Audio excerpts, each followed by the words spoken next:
है।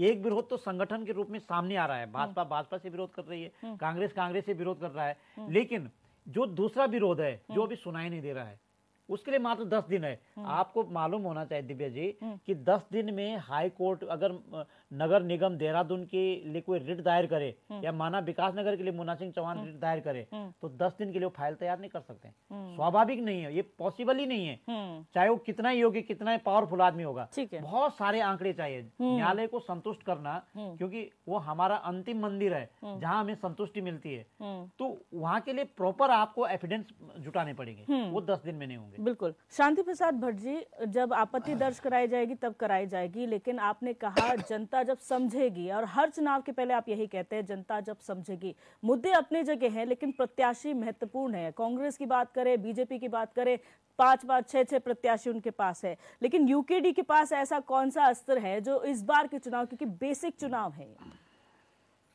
बहुत सही सवाल आपने किया। मैं पूछना चाहता हूँ, भारतीय जनता पार्टी का मेयर था, शहर के बीच में बुजुर्गों की हत्या क्यों हो रही? भारतीय जनता पार्टी की सरकार है, राष्ट्रपति आते हैं, डकैती क्यों पड़ रही? भारतीय जनता पार्टी की सरकार है, ठेली रेडी वाले बाहर के क्यों पाड़ी क्यों नहीं?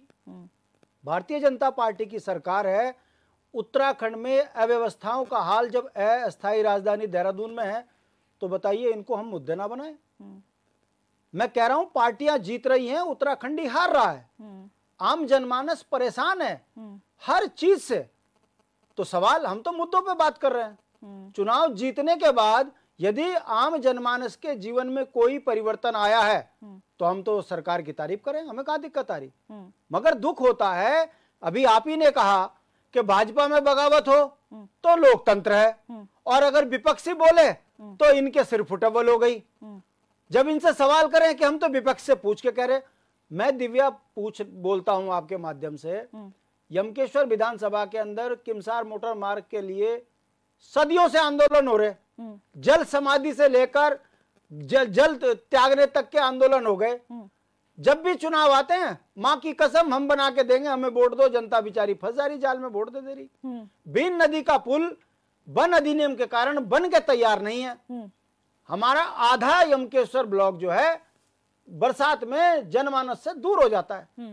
तो भाई अब बताइए, लोकतंत्र में जनता की आवाज को ही जब भाजपा नहीं सुन रही, उन्हें विकास से जोड़ रही, और उसके बाद बड़ी बेईमानी से झूठ बोल रहे हैं कि हम तो जनता की आवाज सुनते हैं। हमारे यहाँ डिग्री कॉलेज नहीं है, वो तो भला करे हमारे उत्तर प्रदेश के मुख्यमंत्री का कि उन्होंने गरीब बच्चों के लिए एक डिग्री कॉलेज खोला हुआ है, जैसी तैसी व्यवस्था वहां चल रही है। सरकार की तरफ से शहर के सबसे नजदीक का ब्लॉक है, ना मेडिकल सुविधा है, ना सड़कों की व्यवस्था है, ना स्कूल कॉलेज है।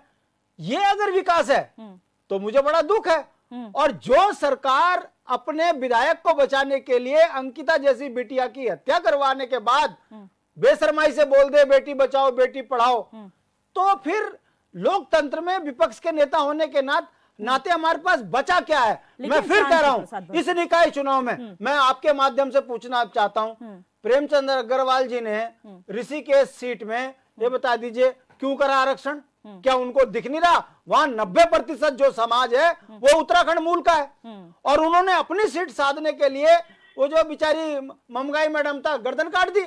उनका झगड़ा जग जाहिर है। मुन्ना सिंह चौहान जैसे व्यक्ति जो पढ़ा लिखा है, दिग्गज है, मुख्यमंत्री सीट पर बैठना चाहिए था।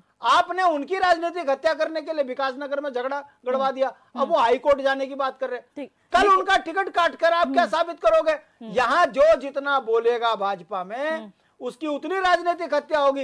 इन्हें गूंगे बहरे लुल्ले लंगड़े चाहिए जो भाजपा में बोल ना सके। मैं आपसे एक सवाल यहाँ पर ये करना चाहती हूँ कि वो वक्त भी था जब सभी ऑड्स के बाद आप लोगों ने आंदोलन किया इस प्रदेश के लिए, जब सब चीजें आपके जब परिस्थितियां विपरीत थी, उसके बाद भी आप जनता को ये समझाने में कामयाब रहे और उस आंदोलन का हिस्सा बनाने में कामयाब रहे। आज क्या कमी आ गई कि आप लोग सब मुद्दे उठा रहे हैं, जनता से जुड़े हुए मुद्दे उठा रहे हैं, लेकिन वो क्राउड गैदर, वो सेंटिमेंट्स गैदर नहीं कर पा रहे? बहुत सही सवाल आपने किया।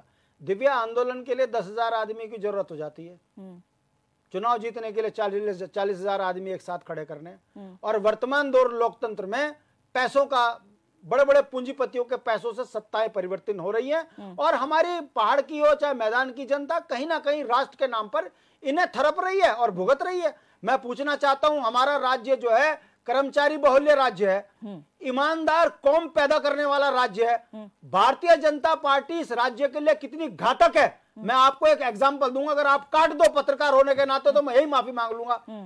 हम देश में ईमानदार सिपाही पैदा करके देते हैं, आज हमारे पहाड़ में 5 किलो सड़ा अनाज देकर यह हालत कर दी कि 100 मीटर दौड़ नहीं पा रहा लड़का। चरस और अफीम में इतना इन्होंने लड़कों को बर्बाद कर दिया कि सेना में अग्निवीर खत्म करके सेना से हम दूर हो गए। कहने का मतलब है देश की सीमाओं को कौन बचाएगा? गुजराती कौन बचाएगा? हम हैं तो देश सुरक्षित है। मगर ये भारतीय जनता पार्टी पहाड़ियों को नशेड़ी बनाकर 5 किलो राशन में सड़ा खाना देकर कैंसर और टीबी का मरीज बना रही है। तो बताइए भारतीय जनता पार्टी देश के लिए ईमानदार वो है? अरे भैया, देश में खिलाड़ी पैदा करने हैं तो पोषक खाना चाहिए। देश के अंदर अगर ईमानदार कर्मचारी चाहिए तो उसे शिक्षा दीजिए। ये शिक्षा नहीं दे रहे, भांग चरस अफीम बांट रहे, मंदिरों में शराब बांट रहे, उसके बाद कह रहे हो कि भारत माता की जय। भाजपा देश के अंदर जो षड्यंत्र कर रही है, जिस दिन आम जनता इस बात को समझ जाएगी, नोट कर लीजिए कोड करके, भारतीय जनता पार्टी का नेताओं का नाम लेने वाला इस राज्य से लेकर देश में नहीं बचेगा। अभी तो फंसे हुए हैं तो लूट भी रहे, बच्चे बर्बाद खाली यूकेडी वालों के नहीं हो रहे, भाजपा के बड़े बड़े नेताओं की वर्डिंग है कि हम बर्बाद हो चुके हैं, मगर हम क्या करें, हम लाचार हैं, इस समय इनकी आंधी के आगे हम कुछ नहीं कर सकते। परिवर्तन आएगा एक दिन, ये हमारा भी विश्वास है। अब तो भाजपा ने हद पार कर दी, अब हम बताएं क्या करें। आपने केदारनाथ चुनाव में देख नहीं लिया, पंडे नाराज, व्यापारी नाराज, कर्मचारी नाराज, छात्र नाराज, एक भी आदमी इनके पक्ष का नेता चुनाव जीत गए। अरे भाई, आप इतने ईमानदार हो तो हटाओ नहीं भी हम लोकतंत्र में आइए ना, फिर पता चल जाएगा राजनीति कहाँ चल रही है। मैं आप पे एक दिन जनता समझेगी। तय करो, हम तो संघर्ष के आदमी, हम मर जाएंगे इस कौम के लिए, मुद्दे छोड़ेंगे नहीं। जनता एक दिन जागेगी जरूर, ये मेरा विश्वास है। प्रमोद कपारवान शास्त्री जी, यहाँ पर जो मुद्दे हो रहे हैं अभी है कैंडिडेट्स की बात हो रही है, और हमने प्रदेश अध्यक्ष शरद मारा को सुना, उन्होंने कहा पार्टी मजबूत हो रही है इसलिए 5-5, 6-6 कैंडिडेट्स हैं। ऐसे तो हर चुनाव में आपके पास 5-5, 6-6 कैंडिडेट्स होते हैं सीट्स पर।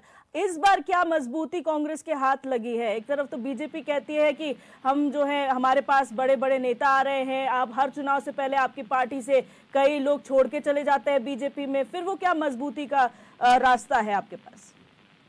नहीं, देखो, निश्चित रूप में लगभग 7 वर्षों से हमारी पार्टी सत्ता से बाहर है, और जिस पार्टी का हमारे साथ मुकाबला है, जिस पार्टी से हमें मुकाबला करना है, उस पार्टी का विकास से लेना देना नहीं है। वो धर्म के नाम पर लोगों को लड़ाना चाहती है, वो जो है लोगों को ईडी सीबीआई के डर से लोगों को जो है अपनी पार्टी में शामिल करवाना चाहती है। धन बल, बाहुबल, जन बल और सारे तंत्र वो जो है विपक्षियों पर वो सारे तंत्रों का वो प्रयोग कर रहे हैं, और तब जाकर के वो कहीं चुनाव जीत रहे हैं। इस समय में आप हमारे जो माननीय अध्यक्ष जी ने कहा, निश्चित रूप में